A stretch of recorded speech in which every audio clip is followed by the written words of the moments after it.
merumuskan dirumuskan oleh kami atau kita rekomendasikan pertama sebagai masukan terhadap kebijakan pengelolaan. Arah pengelolaan irigasi di DIY itu akan seperti apa?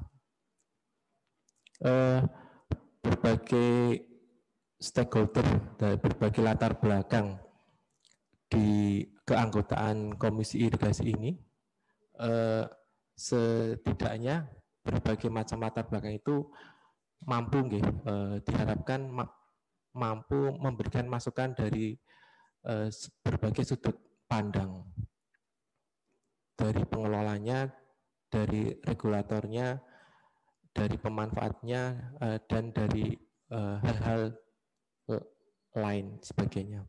Diharapkan di akhir acara nanti kita bisa sedikit merumuskan rekomendasi kita, diskusi kita.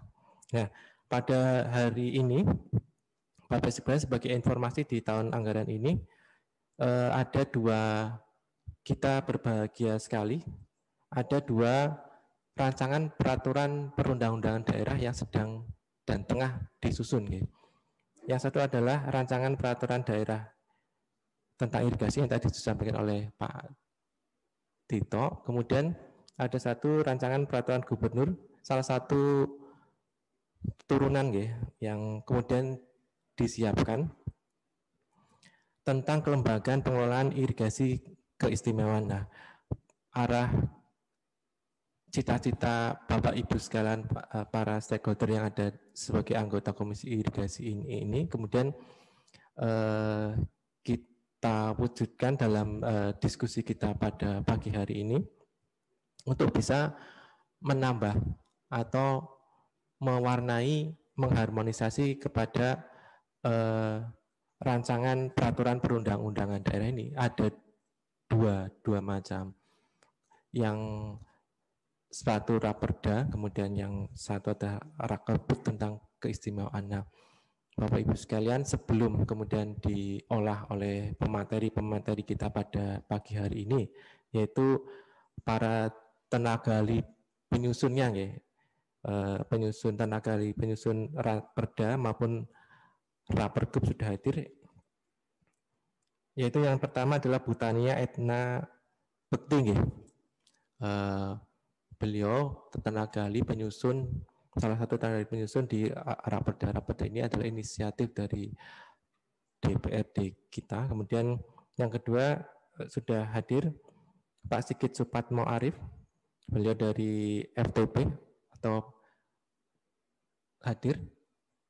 Kami nanti konfirmasi lagi. Nah, para pemateri ini mungkin sedikit memberikan gambaran kepada kita semua substansi materi yang ada di dalamnya, Bapak Ibu sekalian, sehingga Bapak Ibu sekalian bisa menanggapinya atau kemudian memberi suatu usulan kebijakan yang baru sesuai dengan latar belakang Bapak Ibu sekalian. Untuk tidak lebih memperpanjang waktu, saya diberikan timeline breakdown kegiatan kita kali ini mulai dari jam 10:30 sampai jam 10:30. Materi pertama kami mintakan kepada Bu Tania Etna Bekti untuk bisa memberikan resume gambaran, Ibu.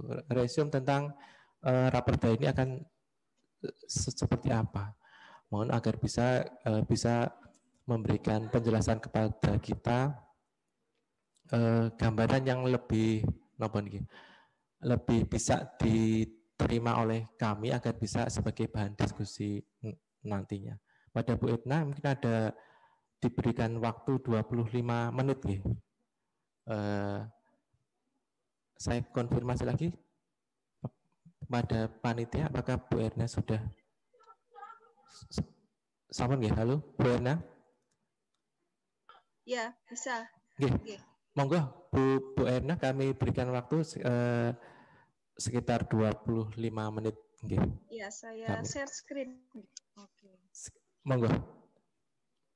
Oke. Terima kasih pada panitia atas waktu yang diberikan kepada saya.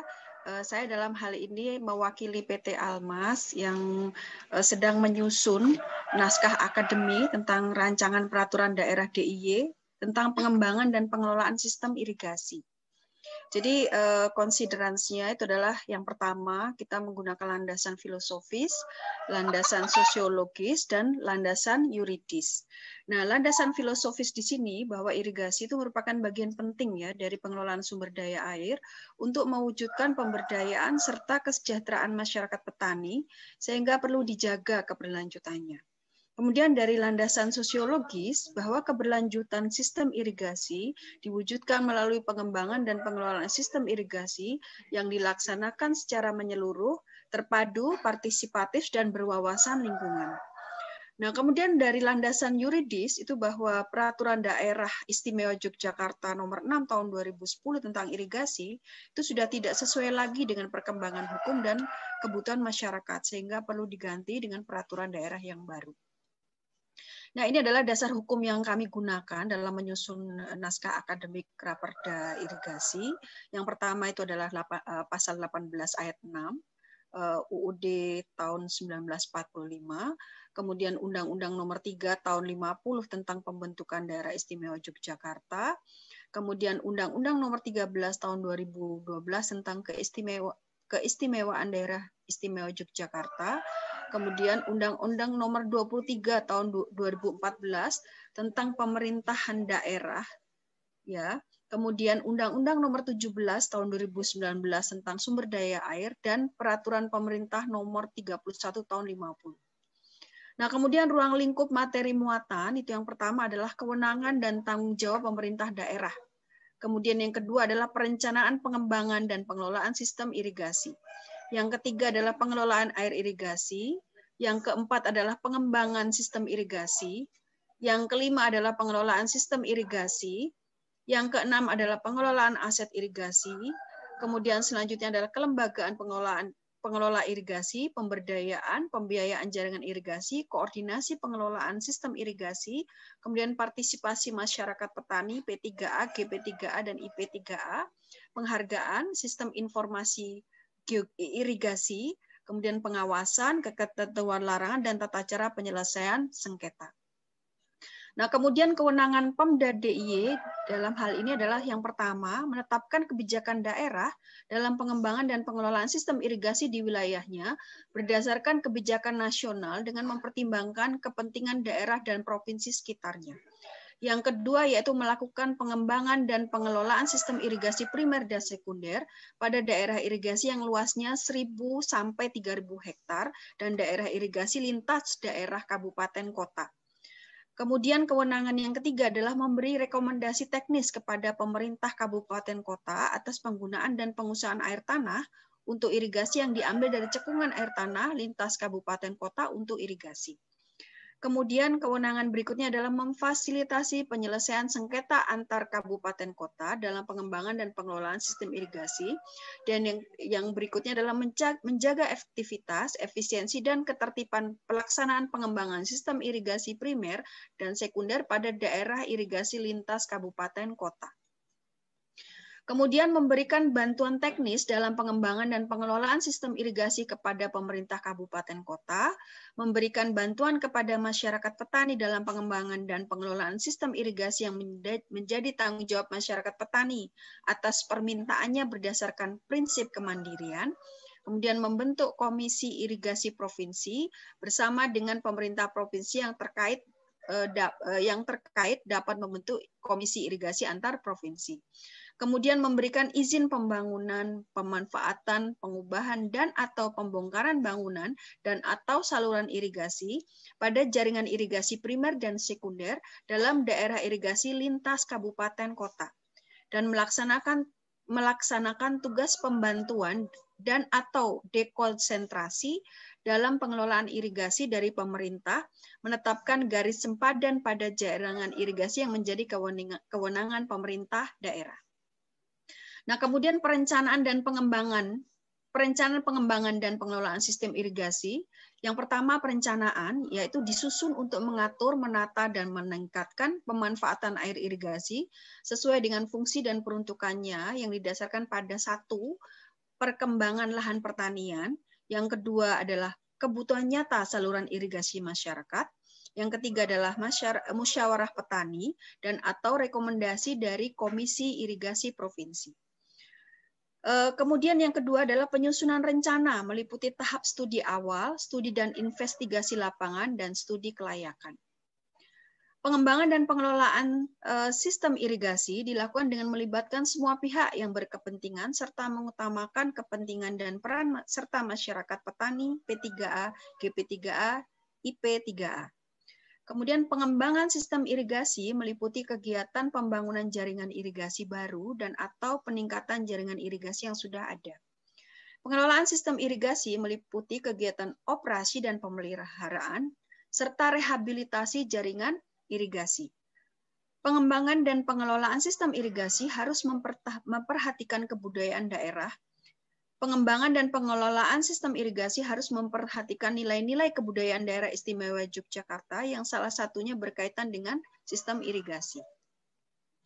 Kemudian dalam hal pengelolaan air irigasi, ini ditujukan untuk mengelola air irigasi dalam rangka memenuhi kebutuhan pertanian rakyat. Itu meliputi yang pertama, penggunaan air irigasi diberikan kepada masyarakat petani melalui P3A, secara serta-merta sesuai dengan desain rencana secara adil dan proporsional untuk memenuhi kebutuhan pertanian rakyat dalam sistem irigasi. Yang kedua, penyediaan air irigasi ditujukan untuk mendukung produktivitas lahan dalam rangka meningkatkan produksi pertanian yang maksimal. Penyediaan air irigasi disusun dalam rencana tahunan penyediaan air irigasi pada setiap daerah irigasi yang disusun oleh instansi pemerintah daerah DIY yang berwenang dalam pengembangan dan pengelolaan sistem irigasi berdasarkan usulan P3A yang didasarkan pada rancangan rencana tata tanam. Yang ketiga, pengaturan air irigasi didasarkan atas rencana tahunan pengaturan air irigasi yang membuat rencana tahunan pembagian dan pemberian air irigasi. Instansi Pemda DIY yang berwenang dalam pengembangan dan pengelolaan sistem irigasi menyusun rancangan rencana tahunan pembagian dan pemberian air irigasi berdasarkan rencana tahunan penyediaan air irigasi dan usulan P3A mengenai kebutuhan air dan rencana tanam. Rencana tahunan pembagian dan pemberian air irigasi ditetapkan oleh Gubernur Daerah Istimewa Yogyakarta setelah dibahas dan disepakati dengan Komisi Irigasi Provinsi. Yang keempat, pembuangan air irigasi yang disebut drainase berfungsi untuk mengalirkan kelebihan air agar tidak mengganggu produktivitas lahan. Pemda DIY, P3A, GP3A, IP3A, dan masyarakat berkewajiban menjaga kelangsungan fungsi drainase. Sedangkan setiap orang dilarang melakukan tindakan yang dapat mengganggu fungsi drainase. Kemudian dalam hal kelembagaan pengelola irigasi terdiri atas instansi Pemda DIY yang berwenang dalam pengembangan dan pengelolaan sistem irigasi, P3A, GP3A, IP3A, dan Komisi Irigasi Provinsi. Yang pertama, P3A dibentuk oleh petani pemakai air secara demokratis pada setiap daerah layanan atau petak tersier atau desa. Yang kedua, P3A dapat membentuk GP3A pada daerah layanan atau blok sekunder, gabungan beberapa blok sekunder atau satu daerah irigasi. Yang ketiga, GP3A dapat membentuk IP3A pada daerah layanan atau blok primer, gabungan beberapa blok primer atau satu daerah irigasi. Yang keempat, Komisi Irigasi Provinsi berkedudukan di ibu kota daerah dan bertanggung jawab langsung kepada gubernur. Komisi Irigasi Provinsi dibentuk dengan keputusan gubernur, kemudian ketentuan terkait Komisi Irigasi Provinsi dilaksanakan sesuai dengan peraturan perundang-undangan. Kemudian kelembagaan pengelolaan irigasi diatur lebih lanjut dengan peraturan gubernur. Kemudian dalam hal koordinasi pengelolaan sistem irigasi pada daerah irigasi yang menjadi kewenangan pemerintah daerah DIY, daerah irigasi strategis nasional, dan daerah irigasi yang sudah ditugaskan maupun yang belum ditugaskan oleh pemerintah kepada pemerintah daerah DIY dilaksanakan melalui Komisi Irigasi Provinsi. Komisi Irigasi Provinsi itu melakukan koordinasi pengelolaan sistem irigasi dengan seluruh komisi irigasi kabupaten kota dan komisi irigasi antar provinsi. Koordinasi pengelolaan sistem irigasi yang jaringannya berfungsi multiguna pada satu daerah irigasi dapat dilaksanakan melalui Forum Koordinasi Daerah Irigasi. Koordinasi pengelolaan sistem irigasi dilakukan melalui Komisi Irigasi Kabupaten Kota, Komisi Irigasi Provinsi, Komisi Irigasi Antar Provinsi, dan atau Forum Koordinasi Daerah Irigasi. Komisi Irigasi dapat mengundang pihak lain yang berkepentingan guna menghadiri sidang-sidang komisi untuk memperoleh informasi yang diperlukan. Hubungan kerja antar komisi irigasi dan hubungan kerja antar komisi irigasi dan Dewan Sumber Daya Air bersifat konsultatif dan koordinatif. Adapun dari segi partisipasi, jadi partisipasi masyarakat petani dalam pengembangan dan pengelolaan sistem irigasi dilakukan secara perseorangan atau melalui P3A, GP3A, IP3A di wilayah kerjanya. Kemudian partisipasi masyarakat petani dilakukan secara perseorangan terhadap hal yang tidak mempunyai dampak secara kolektif dan bersifat sukarela. Partisipasi masyarakat petani P3A, GP3A, IP3A dalam pengembangan sistem irigasi dilaksanakan berdasarkan prinsip yang pertama, sukarela dengan berdasarkan hasil musyawarah dan mufakat. Kemudian kebutuhan, kemampuan, dan kondisi ekonomi, sosial, dan budaya masyarakat petani dari P3A, GP3A, IP3A di daerah irigasi, dan bukan bertujuan untuk mencari keuntungan. Kemudian partisipasi masyarakat P3A dalam pengembangan sistem irigasi itu dilakukan mulai dari pemikiran awal, pengambilan keputusan dalam pelaksanaan kegiatan pembangunan, dan peningkatan jaringan irigasi. Partisipasi masyarakat petani P3A, GP3A, IP3A dalam pengembangan sistem irigasi diwujudkan dalam bentuk sumbangan pemikiran awal, gagasan, waktu, tenaga, material, dan dana. Partisipasi masyarakat petani P3A, GP3A, IP3A dalam pengelolaan sistem irigasi meliputi kegiatan operasi, pemeliharaan, dan rehabilitasi jaringan irigasi. Nah, partisipasi masyarakat petani P3A, GP3A, IP3A dalam pengelolaan sistem irigasi dilaksanakan berdasarkan prinsip yang sama dengan pengembangan tadi, yaitu sukarela, kemudian berdasarkan hasil musyawarah mufakat, kemudian kebutuhan, kemampuan, kondisi ekonomi, sosial, budaya masyarakat petani, dan bukan bertujuan untuk mencari keuntungan. Untuk penghargaan, yang terakhir penghargaan, pemerintah daerah dapat memberikan penghargaan kepada P3A berkaitan dengan pelaksanaan tanggung jawabnya dalam pengembangan dan pengelolaan sistem irigasi. Bentuk penghargaan yang dapat diberikan kepada P3A berupa piagam atau sertifikat, barang, dana atau bantuan apresiasi, dan atau bentuk lainnya. Penghargaan yang diberikan kepada P3A ditetapkan dengan keputusan gubernur. Mungkin dari saya itu, Bapak Ibu sekalian, saya mohon masukan untuk kesempurnaan dari naskah akademik Raperda Irigasi ini. Terima kasih, saya kembalikan kepada moderator. Assalamualaikum warahmatullahi wabarakatuh. Waalaikumsalam warahmatullahi wabarakatuh. Matur nuwun Bu Tania nggih. Bapak Ibu sekalian, sebenarnya masih ada sisa waktu 10 menit lagi, tapi tadi sudah dicukupkan paparannya dari Bu Edna. Bapak Ibu sekalian bisa kita tampung dulu sembari mencermati tadi yang sudah disampaikan Bu Edna. Bapak Ibu sekalian bisa menimbang-nimbang apa yang ingin disampaikan kepada Bapak Ibu sekalian pada sesi diskusi nggih. Kami persilakan dicatat dulu biar tidak lupa nggih, sisi manapun tentang pengelolaan irigasi kami mohonkan untuk bisa disampaikan. Sesungguhnya mungkin saya tadi kurang memberikan informasinya. Sesungguhnya mengadopsi aspirasi dari masyarakat petani khususnya itu juga sudah dituangkan dalam rancangan perda ini maupun rancangan pergub yang keistimewaan. Tapi kemudian kita coba sekali lagi, mungkin Bapak Ibu sekalian punya aspirasi baru yang bisa ingin disampaikan ke dalam forum ini agar bisa memberi muatan-muatan yang lebih yang baru atau yang melengkapi nggih.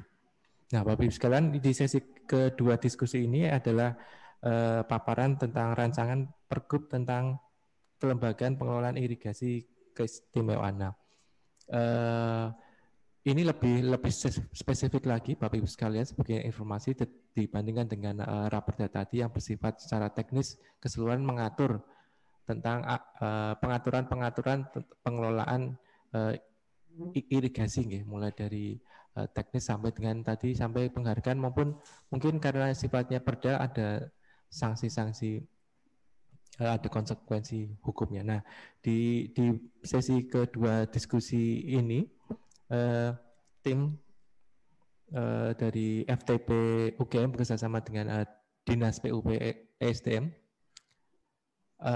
mencoba menggali tentang keistimewaan pengelolaan irigasi di DIY, apakah memiliki kaitan erat terkait dengan warisan budaya yang ada di DIY. Nah, salah satunya wujudnya adalah kelembagaan.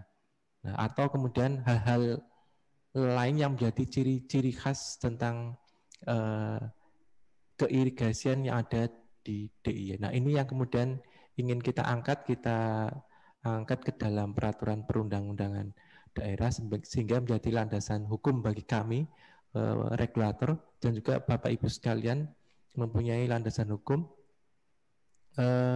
terkait irigasi keistimewaan irigasi sebagai objek budaya di DIY. Bapak Ibu sekalian silakan mencermati paparan kita kali ini kepada Pak Sigit Supatmo Arif. Apakah sudah siap? Kami berikan waktu 25 menit. Oke. Monggo Pak Sigit. Pak Arin, saya yang share screen. Bapak Ibu sekalian, Assalamualaikum warahmatullahi wabarakatuh. Saya selamat pagi juga, salam sejahtera untuk kita semua. Saya mewakili dari tim penyusun Rapergub tentang kelembagaan irigasi Yogyakarta yang berbasis kebudayaan. Ini agak leneh ini, karena dasarnya adalah filosofis dan kelembagaan. Dan saya karena ini sifatnya itu filosofis, maka saya berada di atas dunia ini. Di layar saya ini di atas dunia karena basisnya adalah basis untuk basisnya untuk kelembagaan dan berbasis kebudayaan. Jadi ini naskah akademisnya mungkin agak berbeda dengan tadi disampaikan oleh Bu Tania. Monggo silakan Bu Tini. Ini intinya adalah bahwa yang pertama tentu pendahuluan, dasar hukumnya apa, sistem irigasi itu apa, definisinya, kemudian pengelolaan irigasi itu apa, kemudian kebudayaan khas Yogyakarta, kemudian irigasi sebagai objek kebudayaan, yang ketiga adalah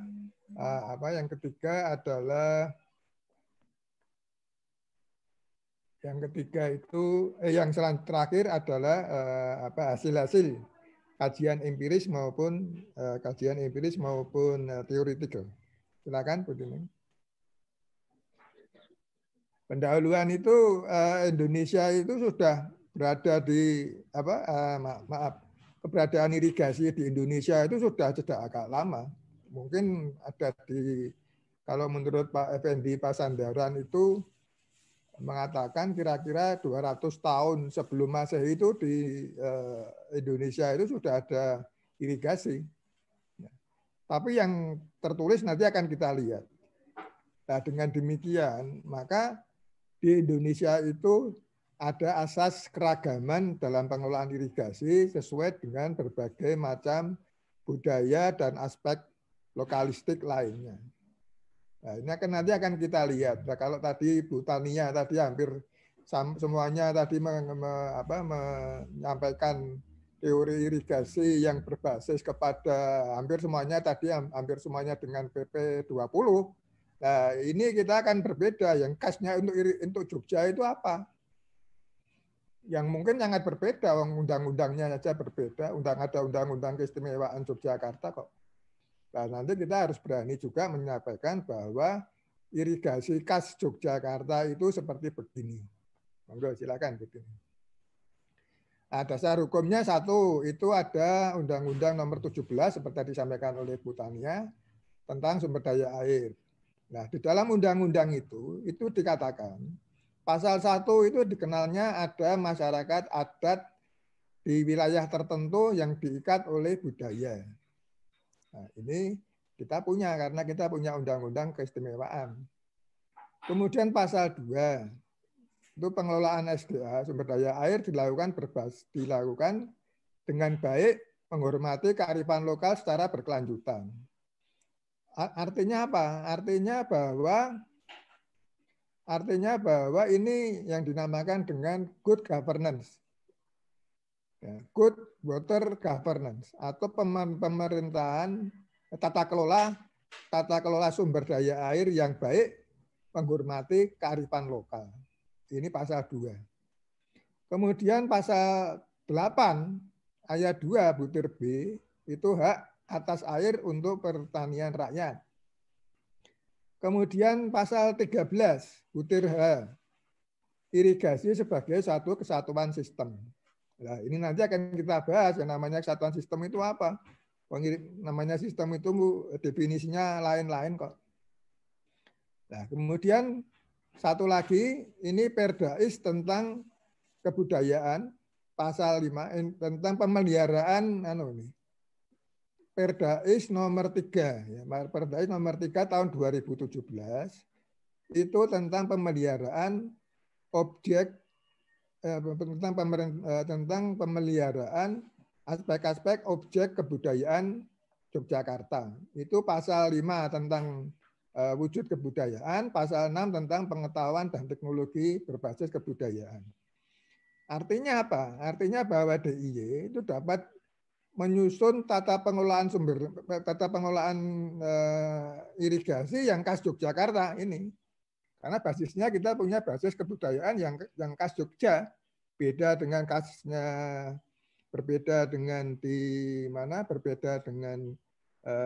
dari Klaten aja kita mungkin sudah berbeda. Meskipun sama-sama dari suku Jawa, tapi pelaksanaannya berbeda. Nanti akan kita tunjukkan kekhasan Yogyakarta dibandingkan dengan Klaten itu.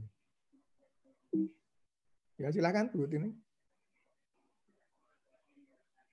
Bu Tining, silakan. Nah, naskah akademik ini itu mengikuti Undang-Undang nomor 12 tahun 2012 tentang tata cara penyusunan aturan perundang-undangan di Indonesia. Isinya itu adalah pendahuluan, kajian teoritis dan empiris, evaluasi dan analisis tentang perundangan terkait, dasar filosofis, yuridis dan sosiologis. Kemudian yang selanjutnya adalah jangkauan arah pengaturan dan ruang lingkup. Terakhir adalah penutup. Silakan Bu Tining. Nah, pangkal pikirnya untuk mengajukan naskah akademik yang pertama adalah bahwa kita melihat dulu apa yang terjadi di masyarakat dan pemerintah saat ini. Nah, ini memunculkan paradigma baru yang dinamakan paradigma baru. Itu adalah paradigma itu apa? Paradigma itu tata pikir, pola pikir.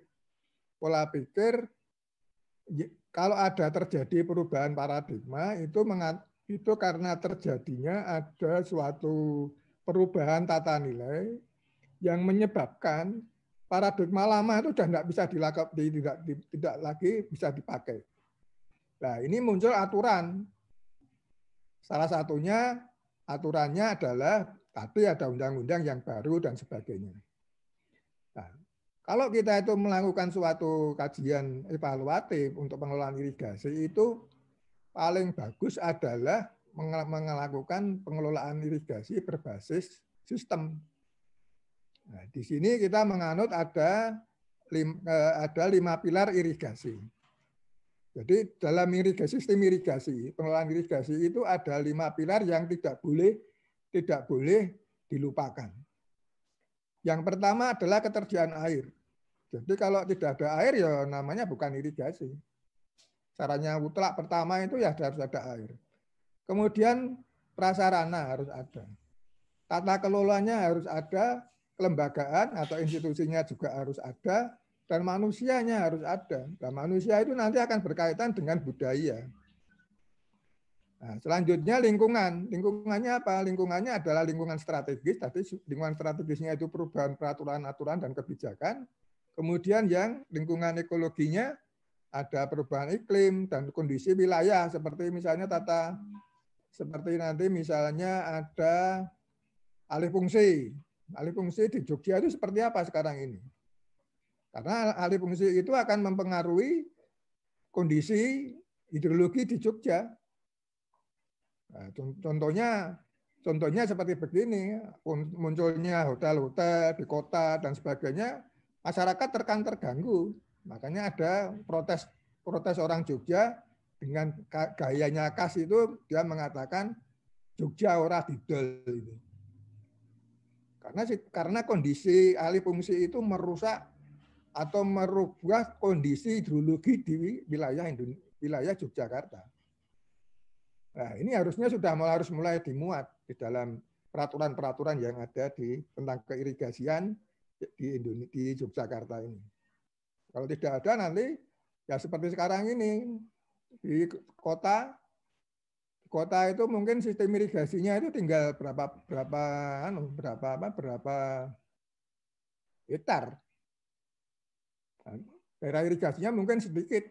Yang viral kemarin itu di Bendung Merican itu ya, kemarin itu yang nanam ikan itu sampai menjadi viral di situ. Padahal itu di bawahnya masyarakat Bantul karena itu letaknya di atas di pinggiran ring road. Di selatannya sudah wilayahnya Bantul. Nah, ini akan kalau tidak dikelola dengan baik bisa menimbulkan konflik antara masyarakat Bantul dengan kota. Ini suatu yang harus dipahamkan di situ itu dalam perubahan perundang-undangan yang ada, termasuk Perda kelembagaan ini yang kita susun, nanti harus memakai kondisi-kondisi saat ini yang terjadi. Jadi tidak hanya sekedar kita mengacu kepada aturan-aturan yang ada di tingkat nasional.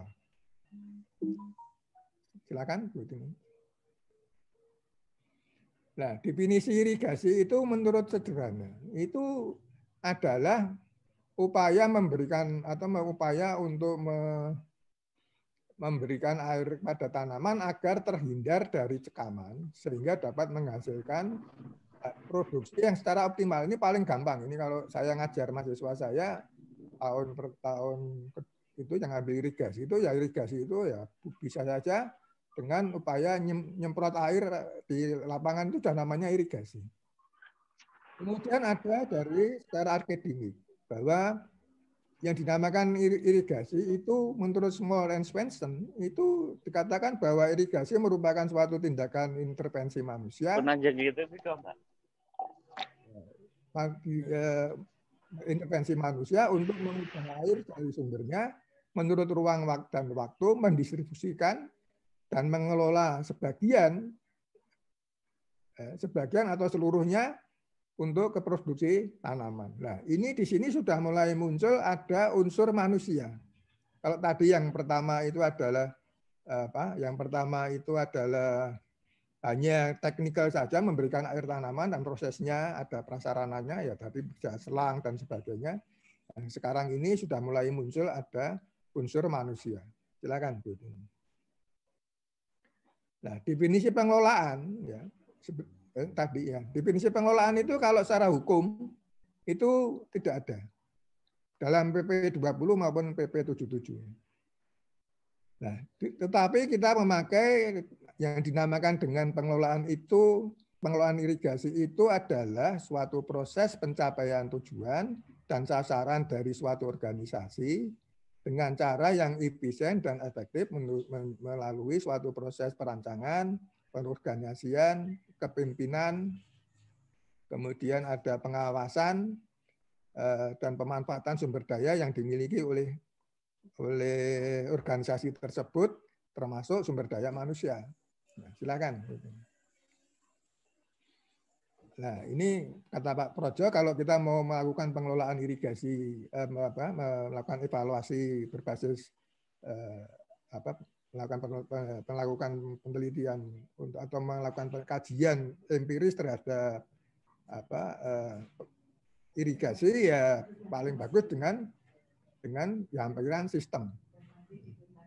Nah, ini dipahamkan bahwa apa yang dinamakan sistem tadi itu, definisinya seperti apa? Monggo, silakan Bu Tini. Nah, sistem irigasi itu ada banyak sekali kalau kita melihat. Yang pertama itu berkaitan dengan satu totalitas, misalnya sistem pencernaan, sistem peredaran darah dan sebagainya. Kemudian yang kedua, sistem itu diartikan sebagai suatu teori atau asas. Ya, misalnya sistem pemerintahan negara. Itu. Kemudian yang ketiga berarti sebagai suatu metode, misalnya metode pendidikan dan sebagainya. Nah, dari ketiga ini mana yang mau kita pakai? Ya tiga-tiganya itu akan kita pakai di dalam pengelolaan irigasi, yang nanti irigasi itu juga bisa sebagai unsur-unsur yang berkaitan, juga bisa sebagai bahwa di dalam mengkaitkan antar unsur itu ada metodenya, ada teorinya, dan asasnya yang harus dilakukan. Silakan terus. Nah, yang pertama kita tinjau irigasi itu sebagai suatu sistem transformasi sosio-kultural masyarakat. Nah, ini saya gambarkan dalam bentuk lingkaran ini, lingkaran. Dalam lingkaran ini yang paling utama adalah pola pikir. Pola pikir itu yang menyebabkan terjadinya mengapa manusia membangun sistem irigasi itu. Dasar kalau orang Jogja bilangannya underane pikir. Underane pikir itu apa? Dia mau mengelola irigasi itu. Ya karena dia butuh makan. Nah, caranya makan, caranya dia kan harus mengelola irigasi seperti apa? Nah, itu ada sistemnya. Makanya ada muncul pikiran tadi itu ditransformasikan, ya, ada transformasikan menjadi suatu pengetahuan. Pengetahuan. Oh, kalau saya mau membangun, paling gampang, kalau saya mau membangun irigasi itu letaknya di sini. Caranya seperti begini dan sebagainya. Nah, makanya waktu sebelum ada Kami Joro tadi yang ditayangkan film sebelum ada sidang tadi itu, orang pada waktu itu masyarakat Pijenang Kami Joro itu gelisah karena terowongannya bumpet, saluran dari bedok juga tidak seluruhnya bisa berkembang. Wah, itu masyarakat di 11 desa dan dari dua kecamatan yang lain itu selalu gelisah. Ya, selalu gelisah sehingga minta bendung Kami Joro itu segera dibuat. Nah, sekarang alhamdulillah sudah baik-baik. Nah, itu memunculkan dari pola pikir tadi itu ada desain, pengetahuan, teknologi dan sebagainya. Munculnya dalam bentuk artefak. Artefaknya tadi ada bendung, kemudian ada bendung, kemudian ada sarana-sarana, prasarana yang lain, misalnya saluran dan sebagainya. Yang bentuknya sangat fisikal. Kemudian ada unsur yang non-human. Non-human itu apa? Oh, non-human tadi Mas Antoni ya di dalam film tadi mengatakan di situ ada petani ingin menanam bawang merah meskipun pada musim penghujan, misalnya seperti begitu. Ya, kalau musim hujan itu bawang merah mesti mahal, ya harus ada drainasinya. Drainasinya seperti apa? Nah, itu. Kemudian ada sosial ekonominya seperti apa ini. Nah, kemudian ini pengelolaan irigasi itu pengelolaan irigasi itu dikelilingi oleh lingkungannya, ada lingkungan kebijakan, ada fisikal, ya lingkungan fisik, perubahan-perubahan tadi saya sampaikan, ada alih fungsi dan sebagainya tadi itu, ada ekologi, sosial ekonomi dan sebagainya. Silakan terus.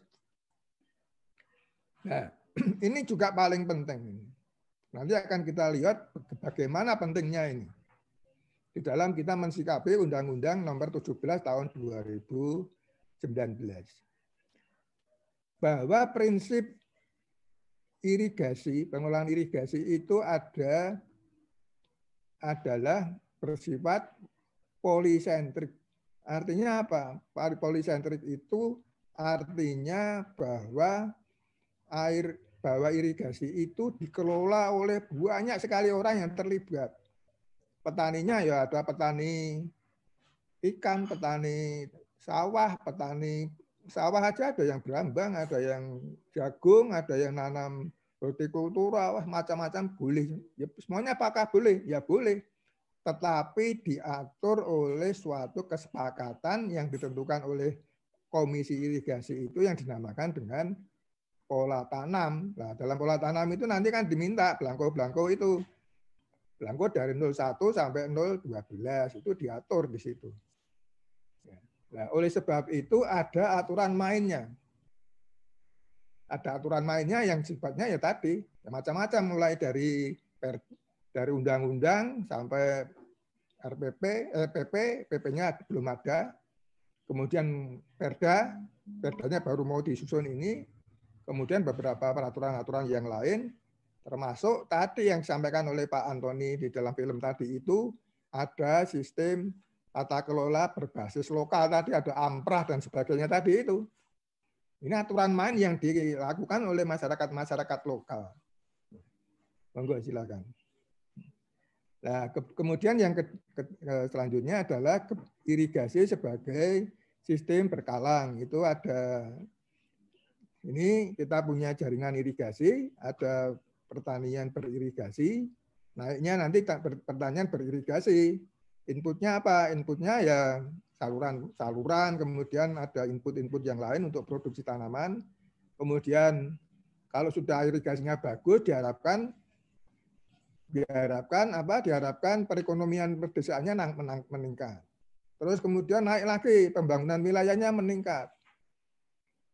Kemudian naik lagi masyarakat kebijakan nasional, sampai kebijakan nasional. Tetapi yang kita lihat adalah bahwa sekarang ini justru kebijakan nasional itu yang menjadi utama, bukan persoalan kemakmuran dan kesejahteraan masyarakat. Contohnya misalnya pada waktu Orde Baru dulu melakukan pembangunan irigasi besar-besaran mulai tahun 70-an itu tujuannya apa? Tujuannya adalah untuk mencapai atau memotong garis kemiskinan yang terjadi. Jadi pada waktu itu Pak Harto berasumsi bahwa kalau petani itu tidak kekurangan makan, maka dia akan sampai kepada kestabilan politik, sosial dan politiknya. Itu paham keharmonisan orang Jawa sebetulnya ini pakai Pak Harto. Tetapi lupa bahwa di dalam pengelolaan irigasi setelah swasembada beras itu tercapai tahun 84, ternyata tidak berlanjut. Mengapa? Karena petaninya tetap miskin. Sampai sekarang tetap miskin. Nah, ini kalau ada petani, betul tidak, Pak? Karena kebijakan-kebijakan itu tidak banyak, yang kadang-kadang tidak banyak berpihak pada mereka, petani itu. Nah, sehingga tidak sinkron. Tidak sinkron terhadap kebijakan nasional tadi itu. Silakan, terus. Nah, ini tadi saya sampaikan sudah sebagai dasar pola pikir pelaksanaan penyusunan naskah akademik itu. Yang pertama, bahwa irigasi itu dinyatakan sebagai pengelolaannya berbasis 5 pilar irigasi.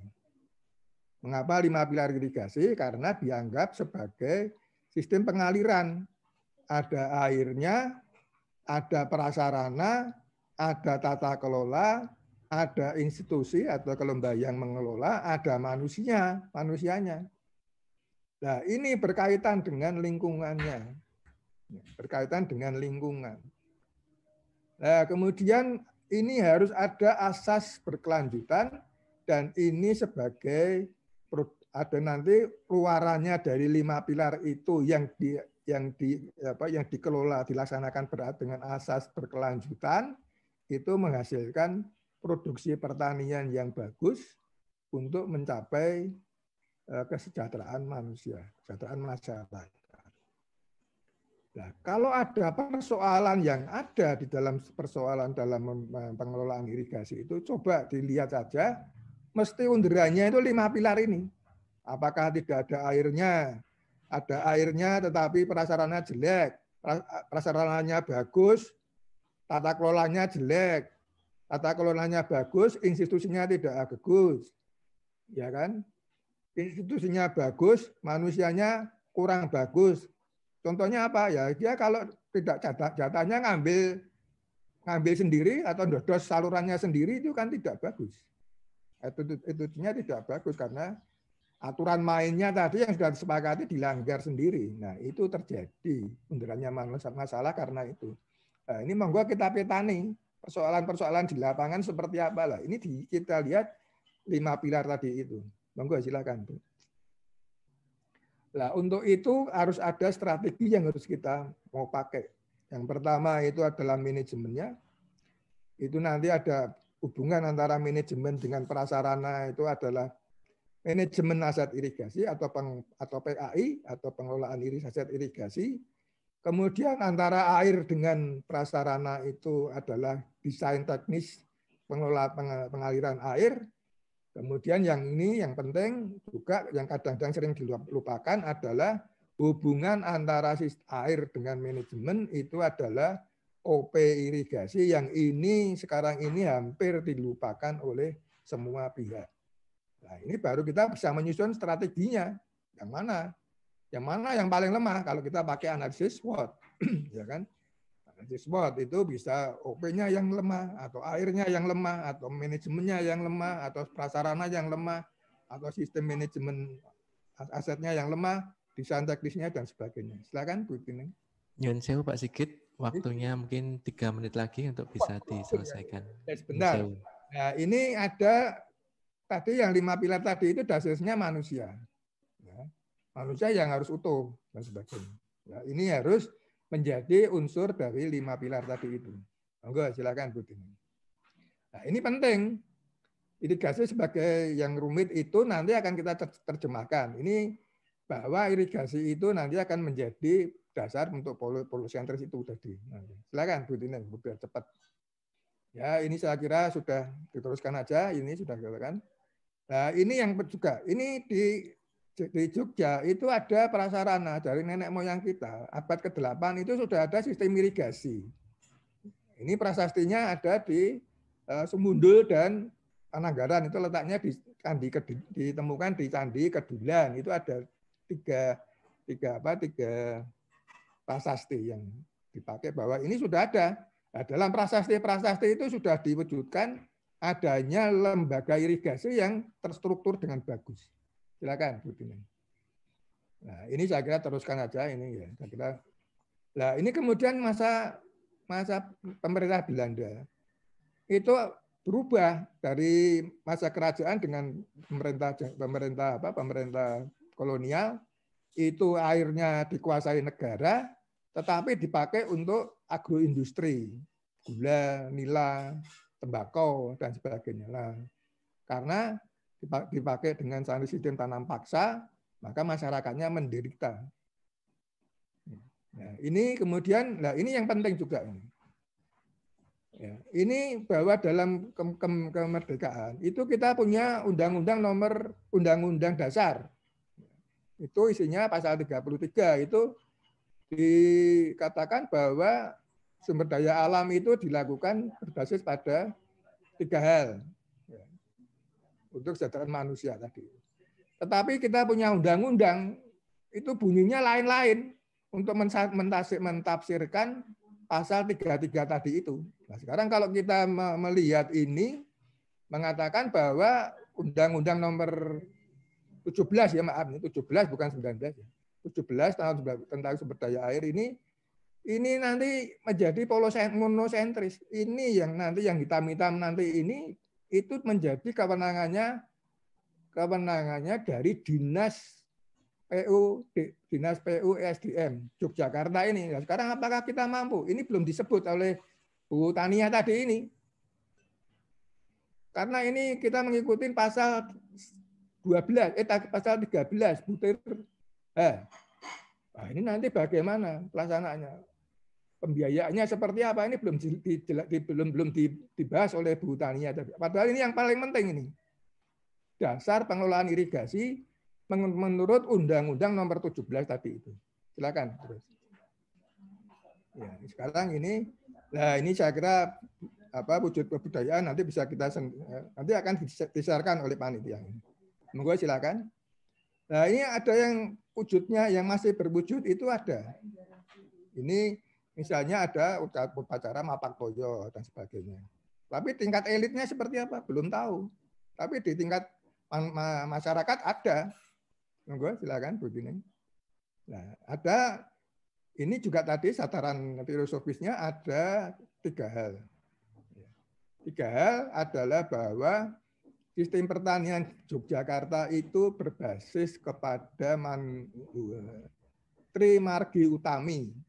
Trimargi utami diwujudkan dalam adanya garis imajiner manusia, Tuhan, manusia, dan alam. Ya. Garis imajiner Segoro Kidul, Panggung Krapyak, Kraton, Tugu Pal Putih dan golong-golong gilik waktu itu, Gunung Merapi kemarin kembali lagi menjadi wujudnya kawasan hidrologi di Yogyakarta. Ada mulai dari barat itu ada Sungai Krogo, kemudian Bedok, Pinongo, Code, Tambak Bayan, kemudian Opak. Kembali lagi semuanya bermuara kepada Kali Progo. Inilah yang disebutkan dengan satu kas yang Jogja tadi itu. Nah, sekarang kalau sudah berwujud dengan ini, ada trimargi utami tadi itu masyarakat mempunyai hubungan filosofi yang kuat, sangkan paraning dumadi, mengayu pabuning bawono, dan manunggaling kawula Gusti. Ini dinyatakan di sini ini.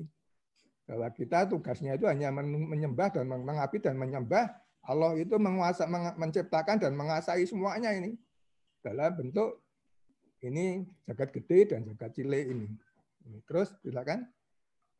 Nah ini Manunggaling kawula Gusti itu bagi orang Jogja ya itu ada pengabdian kawula kepada raja sebagai wakil Tuhan, Khalifatullah itu. Nah nanti timbal baliknya raja kepada kawula apa? Adanya sifat hambek paramorto itu, paramarto itu. Silakan terus Bu ini. Ini sifatnya tadi itu raja itu mengkoni, kemudian memberikan perlindungan ya, kemudian memberikan perlindungan ngayomi, kemudian memberikan ketentraman, ngayemi, kemudian memberikan berkah, rezeki. Ini semua menjadi ambek paramorto. Nah ini diwujudkan oleh Sri Sultan Hambeki B9 membangun saluran Mataram itu. Kanjeng Gusti Pakualam 5 itu membangun drainase di Kulon Progo. Ini sifat ini. Ini orang tadi saya katakan orang Klaten tidak ada. Beda sifatnya dengan Jogja. Nah, ini yang khas orang Jogja seperti begini. Nah, oleh sebab itu untuk menyusun KPI di Yogyakarta itu ada satu, itu asasnya kesejahteraan, ada hak atas air masyarakat Yogyakarta, ada budaya dan adat masyarakat lokal, ada kelembagaan lokal yang ada teknologi lokal, kemudian itu ada budaya pengelolaan sumber daya air dengan permasalahan. Silakan. Ini terakhir. Di Jogja itu dulu zaman Belanda itu kita nggak ngikutin aturan. Kita punya aturan sendiri.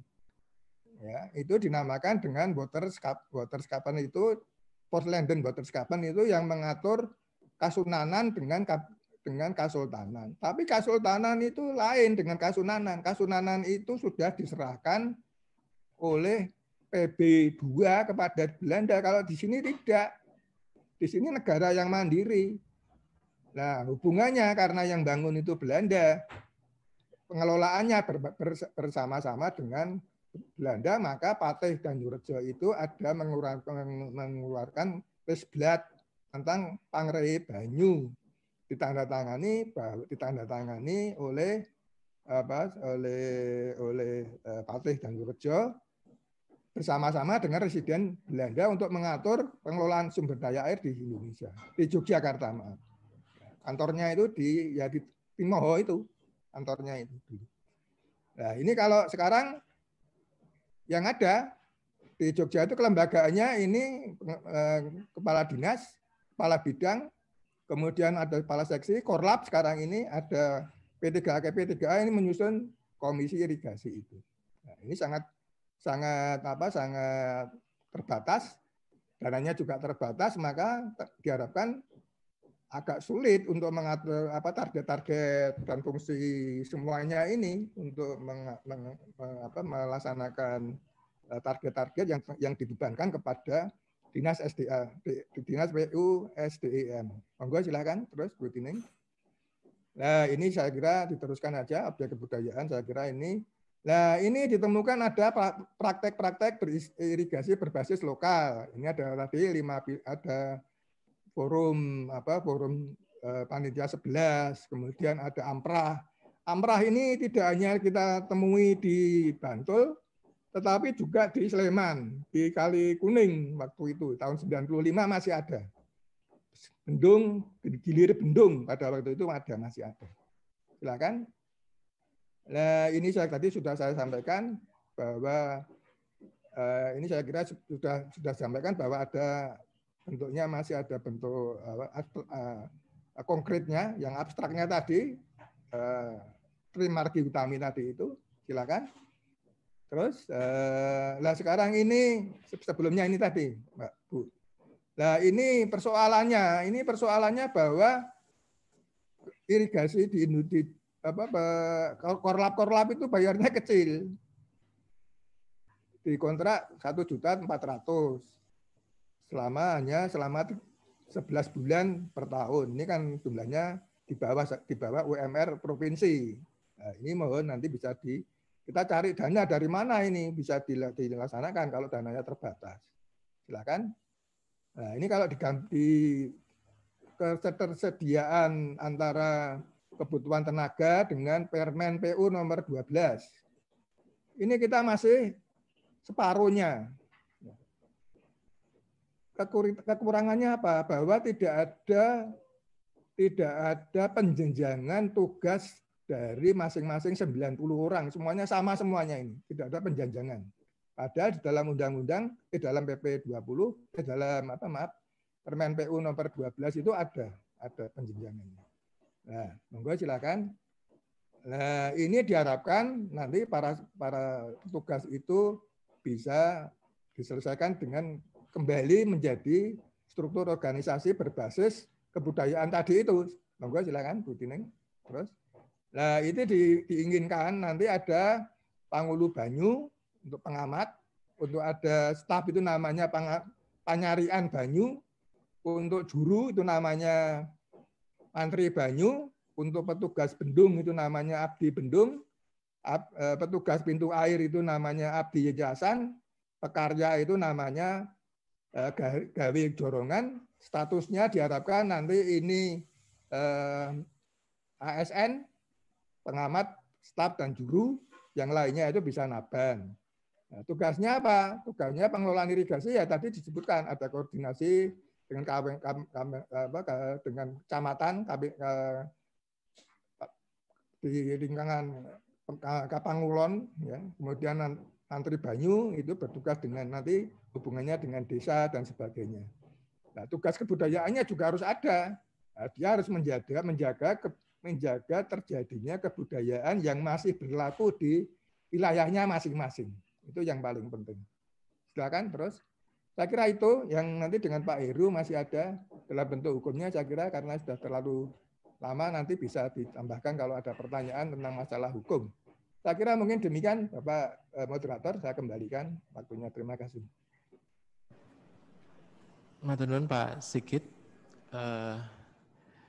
Demikian Bapak Ibu sekalian, dua pemateri yang sudah kita simak bersama-sama, banyak sekali ilmu-ilmu baru yang kemudian bisa memperluas wawasan kita, pemahaman kita akan pengelolaan irigasi, kemudian yang bersegi kebudayaan di DIY. Bapak Ibu sekalian, kami sampaikan ini tadi. Yang pertama itu pembicara pertama itu adalah Bu Dr. Tania Etna Bakti dari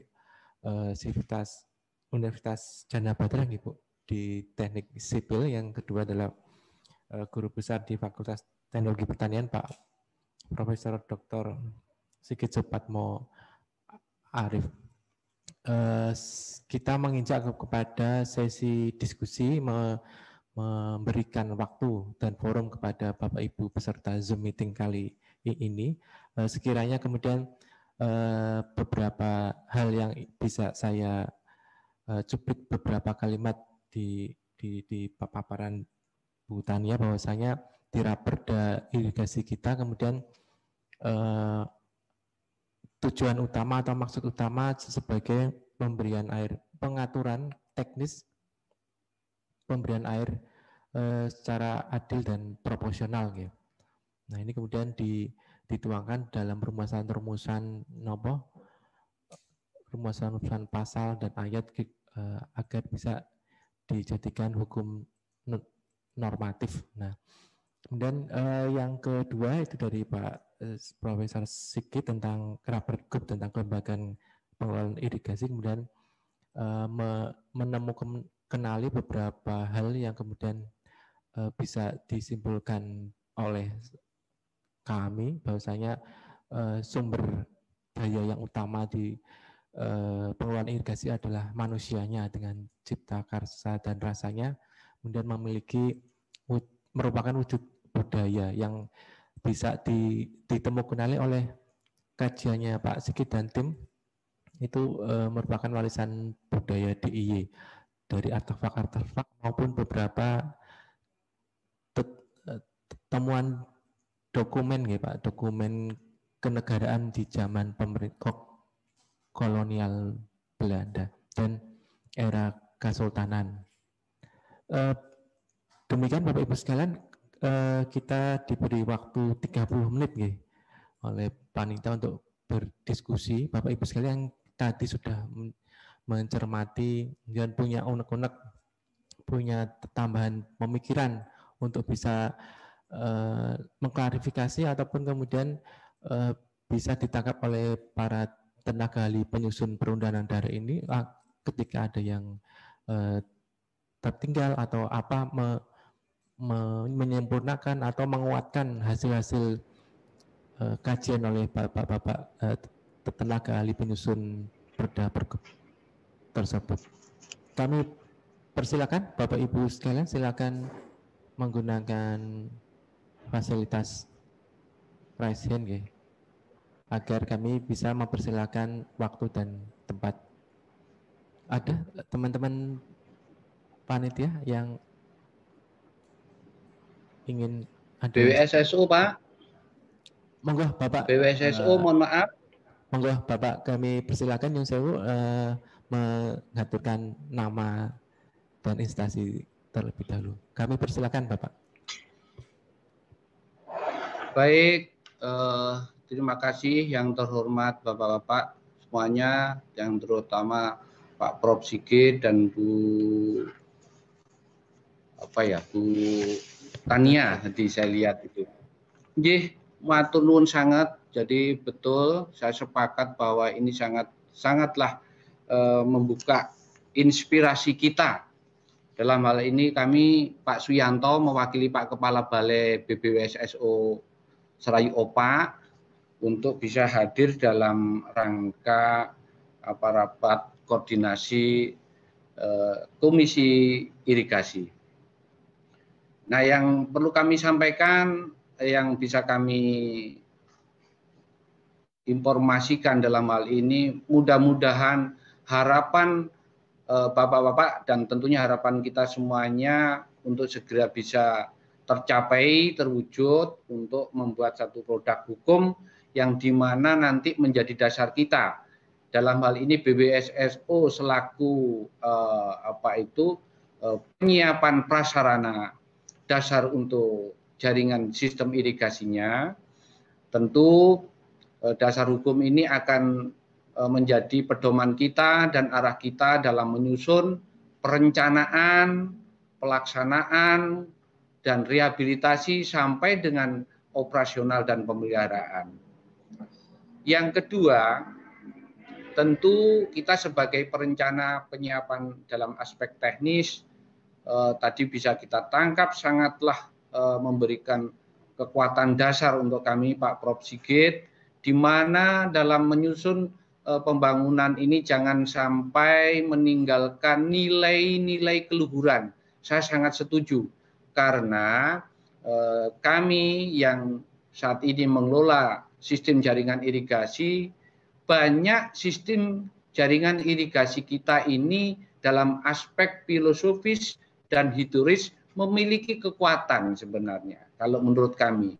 Sehingga kalau ini akan dijadikan kekuatan dan landasan hukum, itu akan paling tidak kita dalam perencanaan sampai dengan pelaksanaan sampai operasional menjadi satu kesatuan manajemen yang akan pada akhirnya menumbuhkan kesejahteraan melalui budaya tadi yang saya sampaikan, komponen dasar filosofis tadi sangat-sangatlah kami rasakan di lapangan, belum sepenuhnya bisa dirasakan, sehingga tidak jarang dalam kita melakukan perencanaan, pelaksanaan, pembangunan, dan pemeliharaan banyak permasalahan. Nah, kalau mungkin permasalahan teknis kita mungkin bisa kita selesaikan dalam rumusan-rumusan teknis dan teknologi. Akan tetapi kalau menyangkut bahwa sistem irigasi itu ada sarana, ada manusianya. Nah, tentu faktor manusia ini harus punya kekuatan spiritual yang mengangkat dan dijiwai oleh nilai-nilai luhur.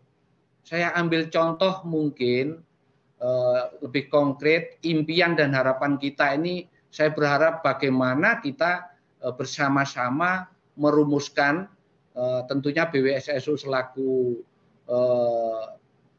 divisi teknis atau pengelola teknis, seperti apa yang bisa kita lakukan perencanaan dan pelaksanaan itu yang bisa mendorong atau menjadi perekat dalam penyediaan sarana yang tepat dan bisa diimplementasikan dalam berbudaya. Sehingga contoh, sekarang saya ambil contoh, mudah-mudahan ini kebetulan Van der Wijk Selokan Mataram ini secara teknis akan mengairi, melayani kurang lebih 5.159 hektar. Nah, tentu dengan dinamika perubahan kultur, perubahan kemajuan tata kelola ruang dan budaya, ini kami sampaikan bahwa kita sedikit banyak juga dalam efisiensi pelayanan jaringan irigasi sistem Selokan Mataram ini dalam tanda kutip bisa sesuai atau bisa tidak. Nah, ini tentu menjadi bahan pemikiran kita dan kami tentunya sangat apresiasi bahwa nilai filosofis yang tadi disampaikan oleh Prof. Sigit itu selaku juga justru akan mendorong bagaimana dalam perencanaan sampai dengan pelayanan kepada petani tadi menjadi satu kesatuan sistem. Menurut pandangan kami siap. Ini di tahun 2021, Selokan Mataram ini ada rencana rehabilitasi. Tetapi Selokan Mataram sekarang secara fungsi yang awal tadi secara teknis pelayanan kepada irigasi, nah sekarang ada perubahan pemanfaatan. Salah satunya adalah perikanan. Akan tetapi kalau menurut kami bahwa dalam sejarah mestinya Selokan Mataram menjadi kekuatan yang sangat mendasar. Karena di sana Sultan Hamengkubuwono yang ke-9 mereka sudah menjadi pelopor menurut kami bahwa sudah mengeterapkan manajemen untuk menciptakan kemakmuran, kawinkanlah Sungai Progo sama Opah yang dalam hal ini. Nah, berarti ini ada pesan spiritual dan pesan nilai keluhuran yang mestinya kita uri-uri. Nah, kita uri-uri tadi kalau menurut kami masih bisa didengar, Pak? Monggo Pak Suyanto, masih kita dengar. Silakan. Ya, ini baik. Sehingga secara konkret impian dan harapan kita semuanya bisa terwujud. Alangkah baiknya nanti produk hukum sebelum ini nanti secara konsep teknis dan konsep spirit dan yang kearifan lokal dan punya nilai nguri-nguri budaya ini menjadi satu sistem irigasi mungkin manunggal, kan itu juga bisa Pak, sehingga akan membawa nilai teknis dan nilai spirit itu tertanam oleh masyarakat, sehingga budaya membuang sampah di selokan tidak ada, dan sepanjang saluran Mataram ini menimbulkan kedamaian dengan mengedepankan tadi kalau saya tangkap penghambaan manusia kepada Tuhan diwujudkan melalui kita berbudaya. Secara teknik kita akan menata ruang untuk irigasi, secara lingkungan sangat-sangat telah setuju kami Pak Prof, sehingga secara konkret kami siap berkoordinasi di 2021 ada satu forum sebelum kita akan merealisasi rehabilitasi Selokan Mataram, perlu adanya konsep-konsep yang sudah melibatkan kepada kearifan lokal dalam rangka mungkin nanti salah satu perwujudan dari landasan hukum. Walaupun sekarang sudah ada, tapi semangatnya sudah ada. Nah, sehingga kita sudah bisa membuktikan harapan yang selama ini sudah ditanamkan oleh si Sultan Hamengkubuwono IX, kita sakit nguri-nguri. Nah, ini menjadi karakter yang mengikat budaya kepada kita, sistem irigasi Selokan Mataram yang manunggal. Itu kira-kira seperti itu, mudah-mudahan menjadi inspirasi dan spirit kita. Lebih lanjut, kami siap untuk melakukan koordinasi menjadi satu kesatuan sistem yang menggabungkan dari aspek teknis dan aspek filosofis secara konkret yang nantinya seperti apa, sehingga landasan hukum yang kita harapkan itu betul-betul kita pedomani, yang tidak lapuk dimakan usia dan zaman.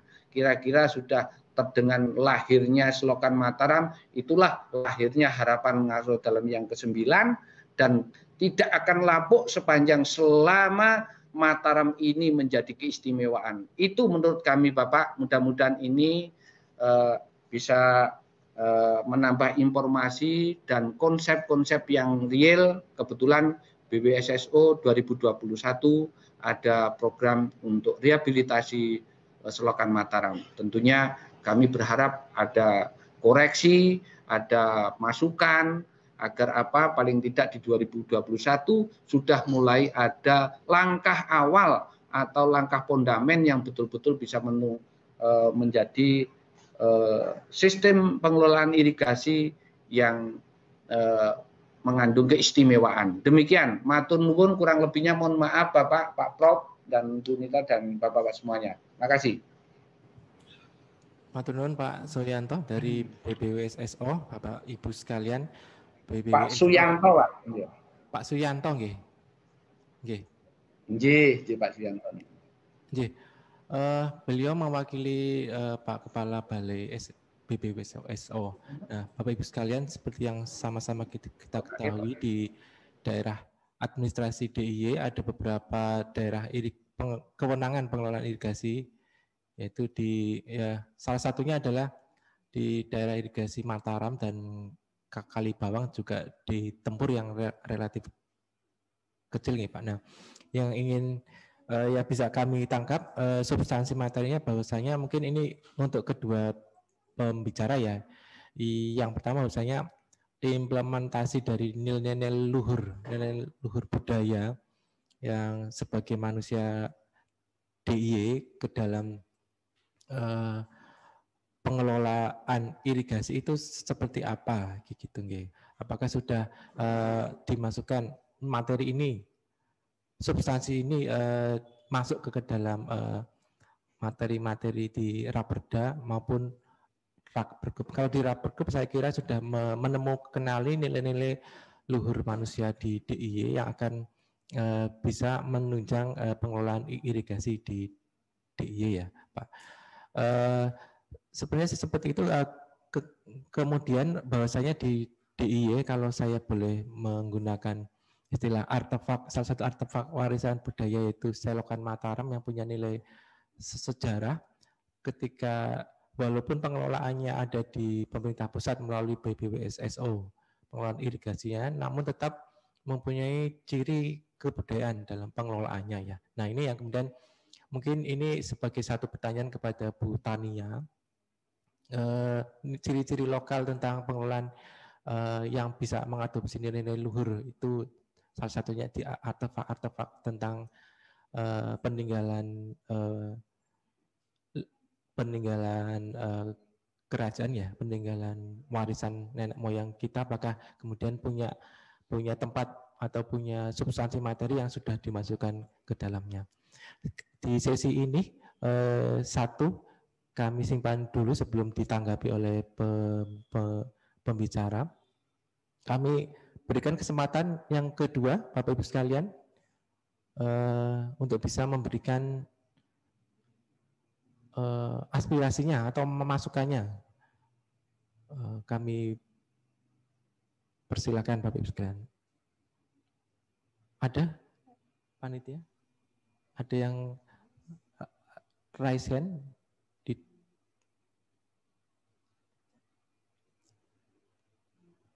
Dari petani P3A atau dari instansi regulator pengelola? Kami persilakan, atau mungkin dari teman-teman koordinator Korwil.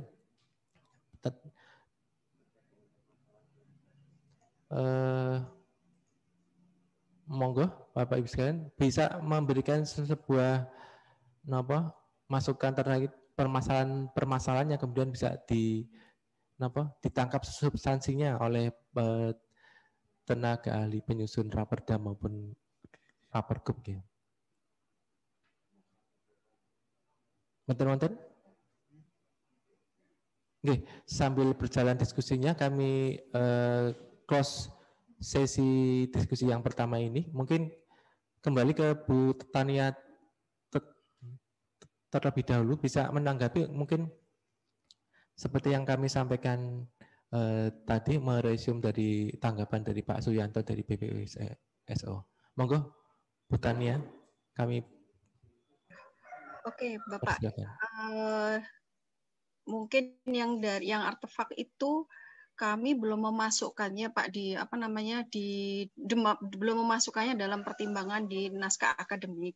Ini yang kami masukkan itu diantaranya itu adalah sejarah, yang diantaranya yang kami masukkan tuh Ulu-ulu Jogotirto, Nguri-nguri Selokan Mataram, terus ada Rasulan, Surjan, dan beberapa hal itu yang kami masukkan dalam pertimbangan untuk penyusunan naskah Akademi Raperda Irigasi. Jadi nanti akan kami coba diskusikan dengan tim tentang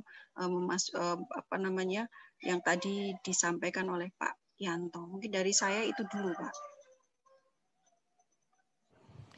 Oke, Bu Tan, silakan kemudian didiskusikan dengan tim bahwasanya nopo tadi yang disampaikan Pak Yanto, salah satu bangun artefak irigasi kemudian agar bisa diwarnai atau bisa sejalan dengan nilai-nilai luhur atau nilai luhur lokal ya yang dicita-citakan dalam perda ini. Mau akan seperti apakah selokan Mataram ini ke baik pengelolaannya maupun peruntukan airnya, tentunya dengan tidak melanggar aturan-aturan undang-undang maupun PP yang belum ada atau permen-permen yang sudah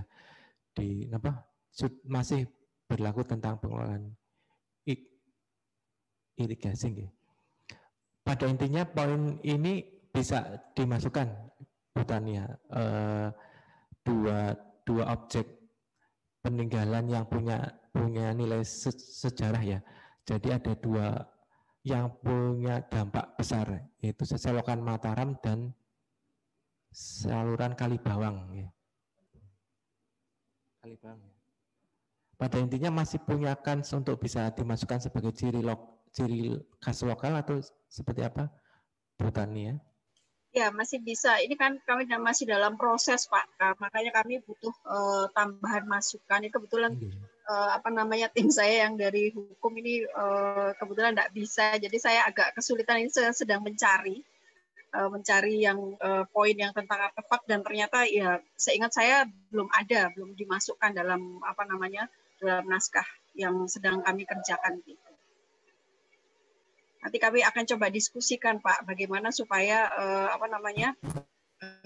artefak yang bernilai sejarah kita masukkan dalam pengelolaan irigasi.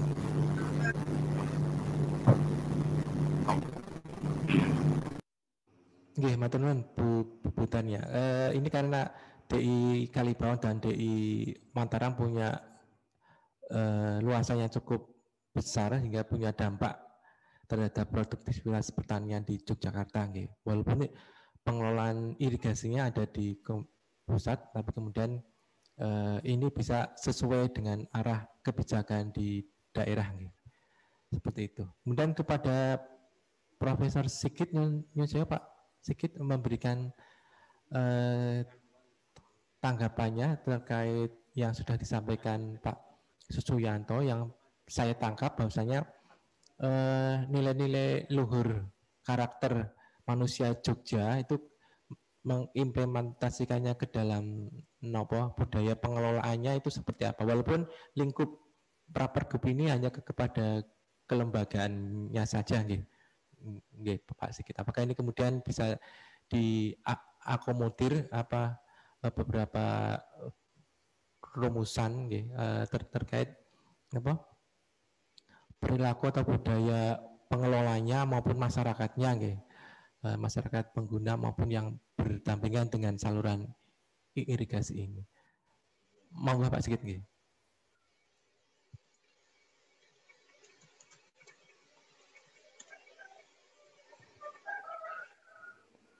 Tes, Pak Sigit, halo. Oh iya. Okay. Saya matur nuwun Pak Arin sebagai moderator. Dan Pak Suyanto, Pak, matur nuwun sangat, masukannya bagus. Dan lama tidak pernah ketemu kita ya, Pak Suyanto. Masih menyimak? Saya kepingin ketemu Bapak. Mudah-mudahan nanti kita bisa ketemu lagi Bapak.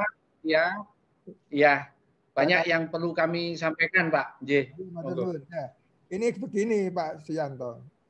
Kalau kita itu melihat artefak, yang sering dilihat, yang sering orang melupakan, itu hanya melihat infrastrukturnya saja. Ya, betul. Ini sakjane infrastruktur ini sakjane ngopo.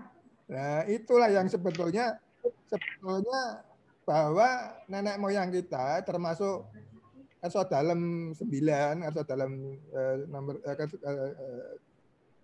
itu sudah sudah pono sekali. Kalau kita melihat yang bisa kita raba, kita tidak tahu kehendak beliau toh, tapi yang kita lihat kan hanya baru sekelumit saja yang kehendak beliau. Satu itu mewujudkan sabda Sunan Kalijogo bahwa Progo itu akan kalau bumi Mataram itu akan makmur apabila Progo dengan Opa itu wis kawin kan gitu. Satu itu kan dari penggalian Kerso Dalem 9. Itu yang baru yang kecil sekali yang kita kelimatkan oleh Pak. Nah, wujudkannya seperti apa? Nah, diwujudkan dengan pembangunan Selokan Mataram. Yang paling hebat caranya Pak. Caranya. Nah, tujuannya apa? Sebenarnya tujuannya dulu. Tujuannya yang ini harus dipahami oleh teman-teman SO, Pak. Tujuannya karena ini kan sekarang jadi kemenangannya. Baik itu saluran sistem, Mataram sistem dan Kalibawang sistem. Nah, ini kan maknanya apa? Maknanya itu, Pak, itu kedua beliau, ya, Kanjeng Gusti PA 5 itu membangun fasilitas drainase yang dinamakan dengan Satrawi itu. Satrawi itu Kali Serang. Kali Serang itu sebetulnya kali Yasan. Kali Yasan untuk untuk mengatus rowo yang ada di Kaliprogo, di Kulon Progo gitu loh, Pak. Kemudian yang saluran Mataram itu ada 2. Satu, supaya fisiknya itu adalah bahwa supaya rakyat Jogja itu tidak jadi Romusa. Itu. Nah, yang di balik itu yang Bapak harus tahu sekarang ini, karena ini kewenangan panjenengan SO adalah bahwa tujuan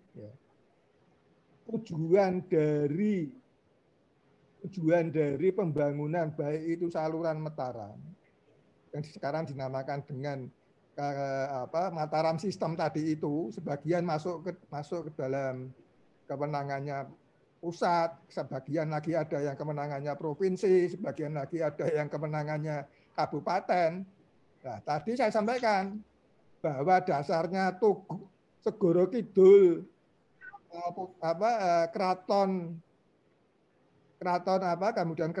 kemudian Tugu Palpu, Gunung Merapi tadi itu kan sebetulnya melambangkan kehidupan manusia Yogyakarta. Wujudnya kembali lagi menjadi kawasan hidrologi gitu loh, Pak. Nah, kawasan hidrologi di Jogja itu membangun sistem irigasi yang sifatnya satu, luasnya itu sempit-sempit, cilik-cilik. Makanya dinamakan sistem Mataram. Gitu. Kecil-kecil, kemudian interkoneksi, reuse. Nah, kalau gampangan reuse itu, ya ini mungkin ada Pak Lasio ini ada. Itu di Winongo itu kan mau masuk ke mana? Samas itu kan kecil-kecil, ada pintu-pintu bagi itu kan sajane kali, Pak. Dianggap kok saluran kan gitu, Pak. Ini contohnya. Nah, sekarang 30.000 hektar itu kewenangan panjenengan, tapi sebagian nyemplok itu ada yang kewenangannya provinsi, ada kewenangannya kabupaten. Wah, itu tumpang tindih. Tapi yang paling penting, filosofi Kerso Dalem 9 itu membangun itu apa? Satu, mewujudkan sifatnya beliau ini sebagai wakil Allah tadi itu, Khalifatullah tadi itu. Sebagai wali Khalifatullah itu yang dia menunjukkan tujuannya untuk memakmurkan rakyat Yogyakarta, itu aja itu betulnya. Nah, zaman Belanda, zaman Jepang, ya ojo nganti jadi rumusan. Nah, sekarang ini kan memakmurkan orang Jogja kan harus dipikirkan jauh-jauh. Air itu dipakai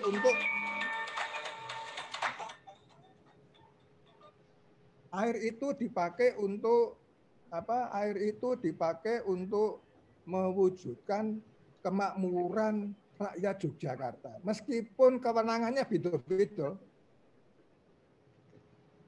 tapi wujudnya itu.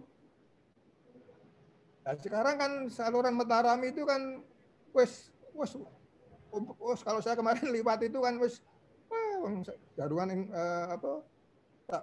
jalan inspeksi aja ya ada yang ditablek. Nah, yang itu dari dekat Jogja itu kan sudah pakai wis nganggo konblok. Nah, kalau konblok itu kan dodos untuk OP-ne piye? Sing dodos ora dadi Kabupaten Sleman gitu. Zaman dulu yang itu. Yang dari UGM masuk ke Gejayan itu kan itu jalan infeksinya sudah beda.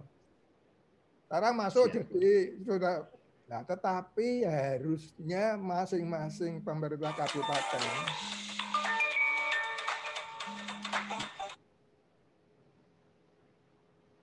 Bentar, Pak.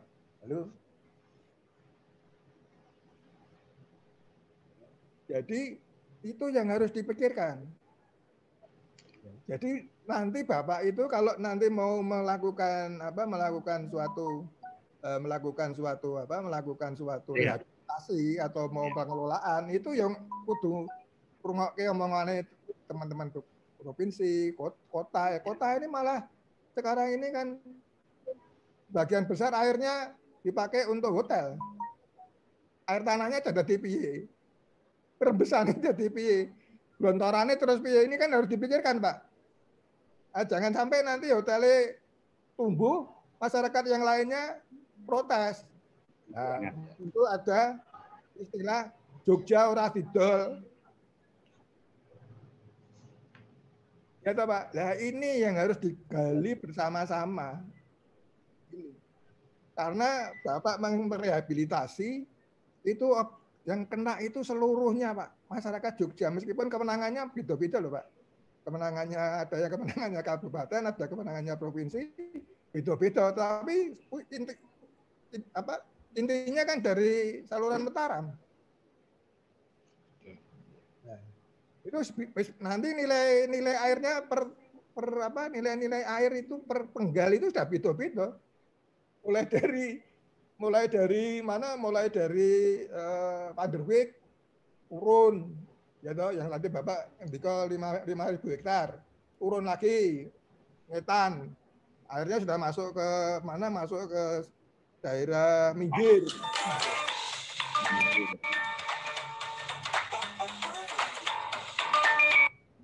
Ya, daerah Minggir dan sebagainya. Itu kan airnya beda-beda. Nilai airnya kan lain-lain. Masuk kota, nilai airnya kan udah lain-lain.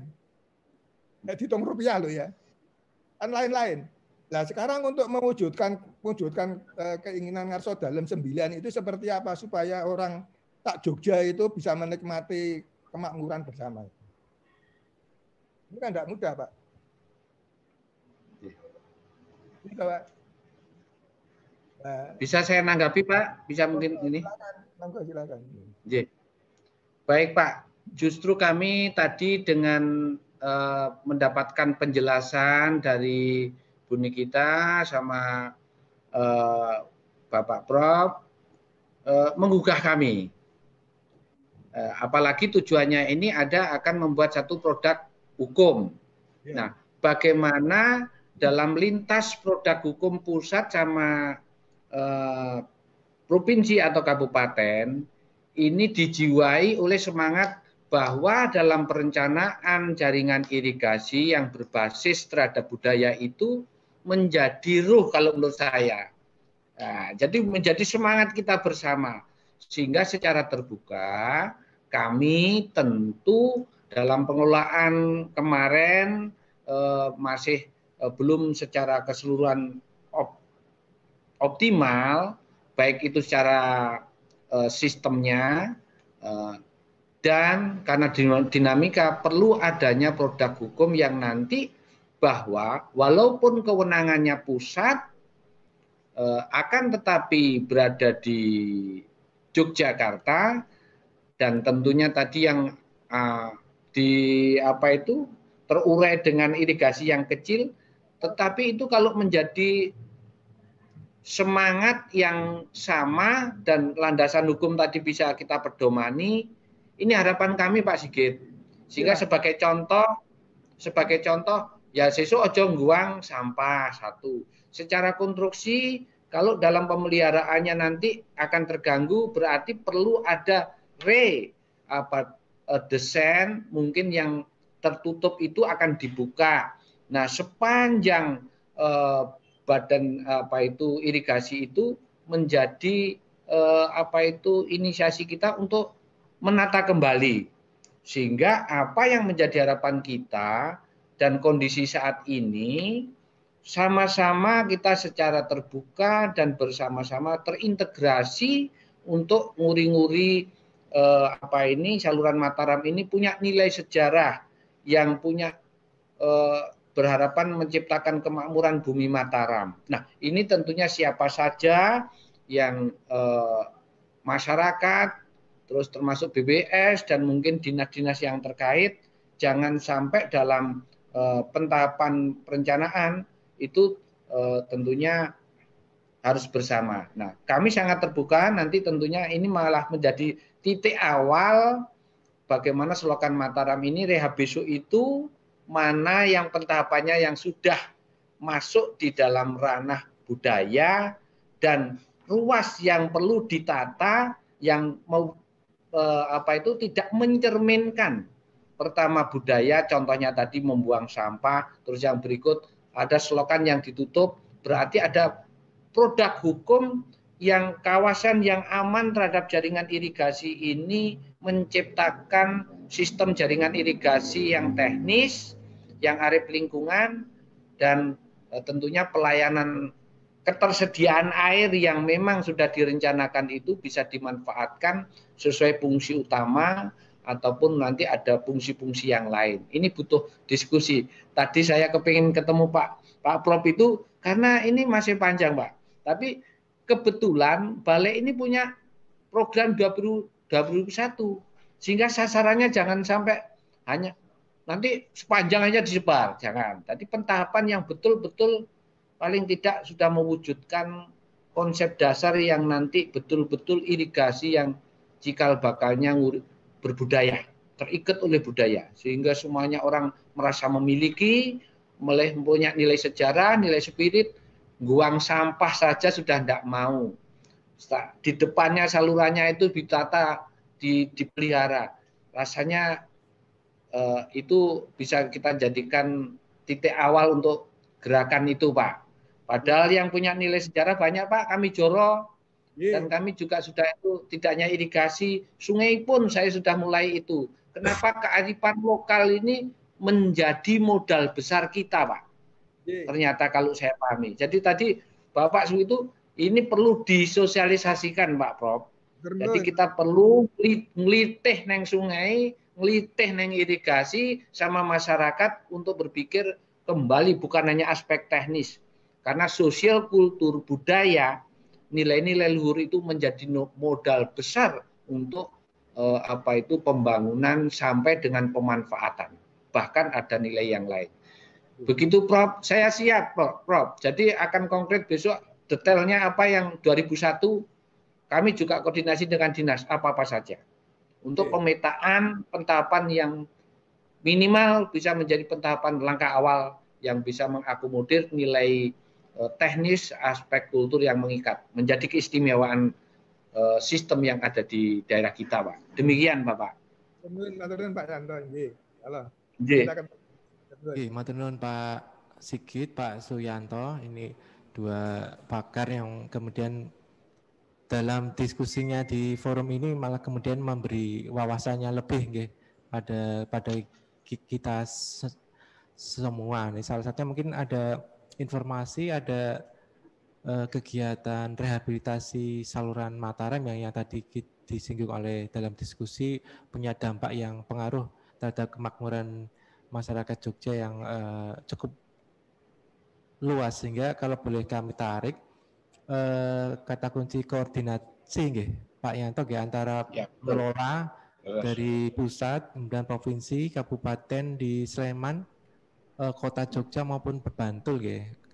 Ketika berbicara saluran Mataram, ketika berbicara Kali Bawang maupun Kamijoro, maka di beberapa Pemda juga punya kata kunci koordinasi yang kemudian dalam bingkai niku nggih mewujudkan nilai-nilai luhur budaya manusia Yogyakarta nggih yang tadi sudah digali oleh Profesor Sigit untuk kemakmuran masyarakat Jogja nggih dan wujud dari penghambaan kepada Tuhan Yang Maha Esa. Itu yang kemudian kami coba tarik kesimpulan dari tadi diskusi Pak Sigit dan Pak Suyanto. Selanjutnya kami persilakan, walaupun sesungguhnya sudah habis waktu 30 menit yang disediakan oleh panitia dalam diskusi sesi ini, tapi kami coba beri satu kesempatan lagi anggota dari Komisi Irigasi DIY apabila masih ada yang ingin disampaikan. Halo. Ada?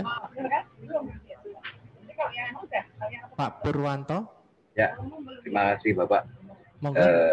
Ya, silakan Pak. Ya, terima kasih. Jadi saya mendengar tadi, jadi sangat senang sekali karena satu sisi mungkin efek dari saluran Mataram ini jelas di wilayah kami.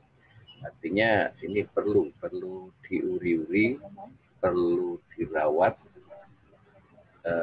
Karena saya melihat kondisi saat ini kayaknya kurang terawat, jadi mohon itu juga atau mungkin secara rutinitas tiap tahun, tiap bulan apa itu pembersihan, atau mungkin justru lebih ke budaya tadi, ke budaya diadakan budaya bersih saluran Mataram atau bagaimana, ini kayaknya kok bagus untuk pemeliharaan saluran Mataram, karena ini mungkin peninggalan dari raja kita ya, dulu mungkin, jadi untuk kemakmuran rakyat.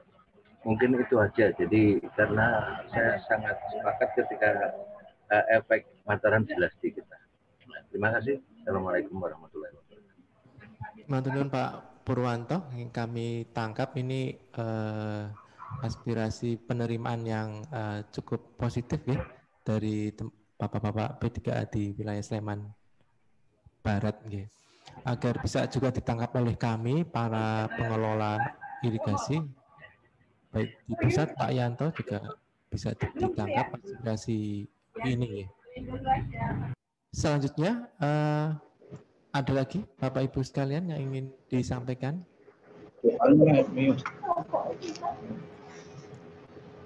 Sebenarnya aku nggak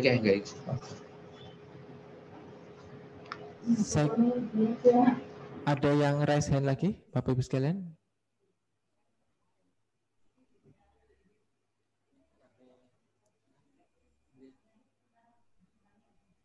Ada dari pertanian?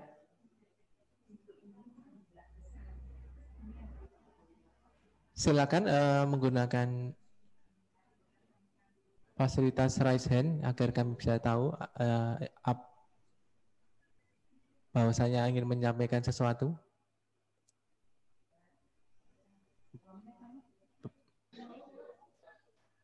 Oke, Bapak Ibu sekalian, jikalau tidak ada, kami cukupkan di sesi diskusi kita kali ini, Bapak Ibu sekalian. Selama diskusi ini, kemudian Pak Sekretariat Komisi Irigasi sesungguhnya mencoba menyusun notulensi dan rumusan kebijakan. Hasil dari diskusi kita pada kali ini, kami kembalikan kepada para anggota Komisi Irigasi apakah akan kita bahas bersama-sama rumusan ini atau kemudian diserahkan kepada sekretariat agar menjadi suatu notulensi maupun berita acara rekomendasi hasil rapat kerja Komisi Irigasi.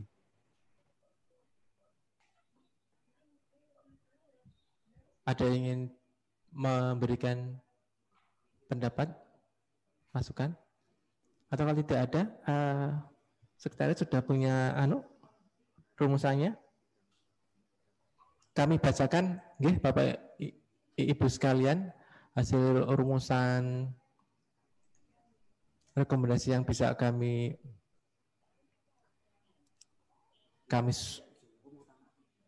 susun. Atau saya bacakan, Nyonya Jawi, ini ada kendala teknis belum bisa di-sharekan Bapak Ibu sekalian. Bapak Ibu sekalian, ini ada suatu rancangan rumusan hasil rapat kerja Komisi Irigasi DIY pada kesempatan kita kali ini. Yang pertama adalah keberlanjutan pengelolaan irigasi berbasis budaya perlu dijaga dengan memasukkan sebagai muatan dalam peraturan irigasi yang akan disusun. Nah, jadi ada poin bahwasanya pengelolaan berbasis budaya atau ciri khas lokal mewujudkan nilai luhur manusia Yogyakarta yang dikenali oleh Pak Profesor Sigit, juga secara substansinya itu bisa dimasukkan ke dalam induknya di peraturan perundangan daerah, yaitu itu di perdanya ya. Mungkin sebagai contoh tadi ada budaya-budaya Mapak Toyo dan lain sebagainya.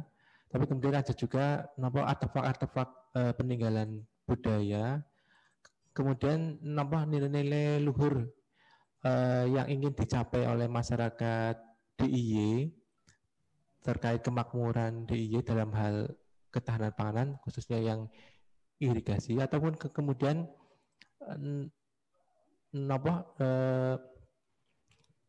apa itu yang amprah itu ya Mas, atau kemudian adat atau kegiatan-kegiatan masyarakat pengelola atau pembagi air itu.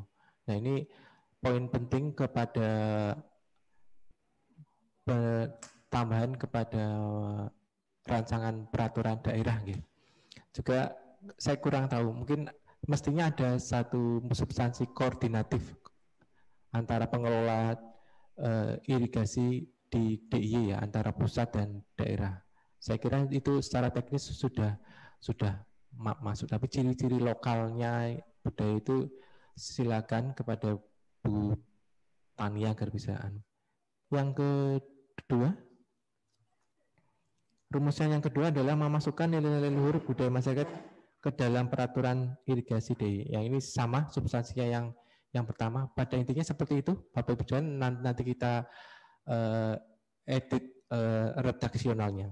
Kemudian yang ketiga, perlu mendorong upaya dalam rangka mewujudkan cita-cita Ronggo Wasito. Nah, ini yang menghubungkan Sungai Progo dan Omoyak untuk kesejahteraan masyarakat Yogyakarta. Ya, ini saya harus konsultasi ke Profesor Sigit dan mungkin Pak Suyanto. Ini teman-teman menuliskannya cita-cita Ronggo Wasito atau wujudnya kasih sayang Hamengkubuwono ke-9 ya, kalau saya mendengar paparannya Pak Sigit.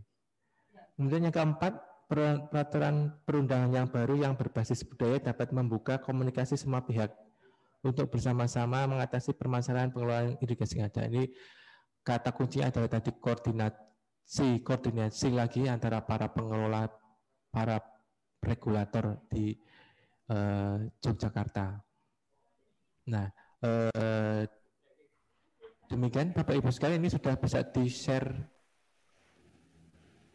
layarnya, mungkin bisa di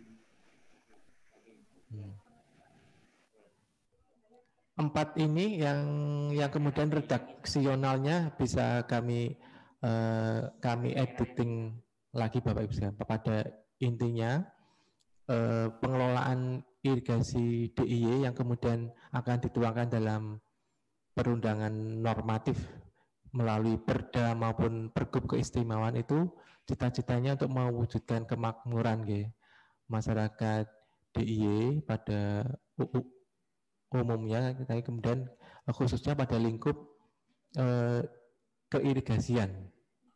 Nah, kemudian juga dalam bingkai nilai-nilai luhur yang merupakan wujud dari warisan budaya nenek moyang yang ada di DIY. Nah, ini akan kemudian memberi warna khas unik dalam peraturan perundang-undangan daerah ini. Saya kira seperti itu nih, Bapak Ibu sekalian. Pak Arin itu cita-citanya dalam rangka mewujudkan cita-cita Sunan Kalijogo. Jadi dawuhnya ke Sunan Kalijogo bukan Ronggo Salwarsito. Nggih, ngoten Pak Sigit. Dawuhnya Sunan Kalijogo. Mengapa saya katakan bukan Ronggo Warsito? Karena Ronggo Warsito itu tingkatannya hanya sebagai abdi dalam kasunanan. Ya, dia abdi dalam kasunanan. Jadi jelas tidak akan mungkin Raja Jogja itu mengikuti dawuhnya seorang Ronggo. Jadi yang bisa mendahului raja itu ya kakek moyangnya, nenek moyangnya itu Sunan Kalijogo yang menurunkan silsilah Mataram itu. Itu Pak. Jadi artinya itu dari dawuhnya Sunan Kalijogo yang meramalkan, sebetulnya dawuhnya itu meramalkan kalau nanti Progo dengan Opak itu bersatu, itu akan rakyat Mentao, rakyat Mataram itu akan lebih makmur. Begitu Pak anunya. Nggih, matur nuwun Pak Sigit niki koreksinya ya. Jadi masyarakat Jogja mungkin dari dahulu sudah punya ilmu-ilmu di luar teknis yang sudah bisa memperkirakan nggih, Pak Sigit, walaupun belum ada ilmu hidrolika dan lain sebagainya, kemudian sudah bisa memperkirakan ketika pembagian air ini optimal, dua sumber ini bisa memberikan kemakmuran di masyarakat Yogyakarta khusus. Ini salah satu ciri khas unik lokal yang ada di DIY. Iya, betul Pak. Oke, matur nuwun Pak Sigit. Seperti itu Bapak Ibu sekalian. Kiranya sudah cukup sesi rapat kerja kita kali ini. Kami ucapkan terima kasih Bapak Ibu sekalian, pembicara Bu Dr. Tetania, Pak Profesor Sigit, kemudian Bapak Ibu peserta virtual. Sebelum diserahkan kepada pembawa acara atau sekretariat, saya selaku moderator secara pribadi memohonkan maaf apabila ada tutur kata kami yang kurang berkenan atau dalam membawakan acara kita pada hari ini ada yang kurang berkenan di hati Bapak Ibu sekalian. Saya mohonkan maaf. Berkata wassalamualaikum warahmatullahi wabarakatuh. Terima kasih kepada Pak Arin selaku moderator yang telah memimpin berjalannya rapat pada pagi hari sampai selesai hari ini. Sebelum kita tutup, kita akan ada sesi foto. Tadi mohon kamera bisa diaktifkan kembali untuk kami screenshot. Panitia, monggo mengambil posisi yang nyaman, yang semenarik mungkin. Nanti panitia sudah siap untuk screenshot. Oke, kita tunggu sebentar. Masih ada beberapa yang perlu disiapkan oleh panitia. Monggo kamera untuk bisa diaktifkan kembali, kita ingatkan untuk ada sesi foto via Zoom meeting dengan cara screenshot di sistemnya panitia. Mana panitia? Sudah? Oke, mohon ditahan dulu untuk kameranya. Panitia masih mencari waktu yang pas untuk screenshot atau foto via Zoom meeting. Panitia sudah? Oke, mohon bisa ditahan dulu untuk bapak-bapak, ibu-ibu.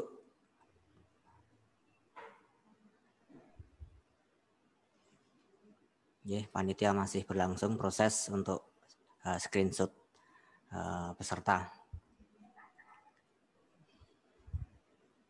Sudah selesai panitia?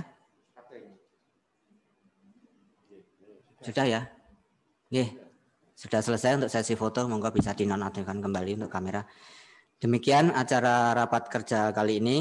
Atas nama pembawa acara kami sampaikan terima kasih dan mohon maaf sebesar-besarnya jika sekiranya ada ulah kata yang kurang berkenan di hati hadirin semuanya. Dan marilah kita tutup acara rapat kerja ini dengan membaca doa menurut agama masing-masing. Berdoa dipersilahkan. Cukup, saya akhiri. Wassalamualaikum warahmatullahi wabarakatuh.